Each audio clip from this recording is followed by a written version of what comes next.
L'objectif de l'exercice est de savoir à quelle heure le gâteau sorti du four pourra être servi à la température optimale, en exploitant la loi de décroissance exponentielle de la température, sachant que l'instant initial coïncide avec 20 heures, et sachant que le gâteau a à cet instant une température de 180 degrés Celsius et que la température de l'air constante est de 20 degrés Celsius.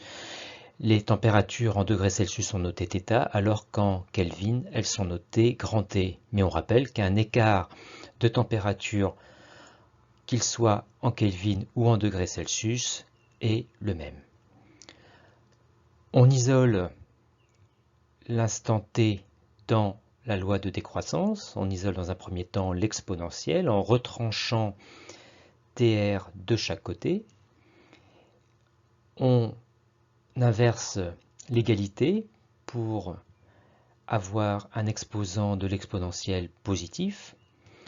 Pour isoler le rapport T sur taux, on applique la fonction logarithme ln de chaque côté.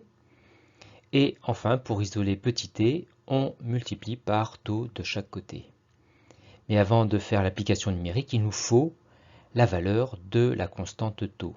Pour cela, on isole la constante taux dans la formule en inversant cette égalité et en multipliant par t, et en exploitant que 30 minutes après la sortie du four, c'est-à-dire 20h30, la température du gâteau est de 100 degrés Celsius, ce qui nous permet de calculer la valeur de taux qu'on trouve égale à 43 minutes, et qu'on peut donc remplacer ici dans l'application numérique de t le temps nécessaire pour que la température du gâteau soit de 25 degrés Celsius, soit une durée nécessaire de 150 minutes qui correspond à 2h30, et donc un gâteau qui pourra être servi à la bonne température 2h30 après 20h, c'est-à-dire à 22h30.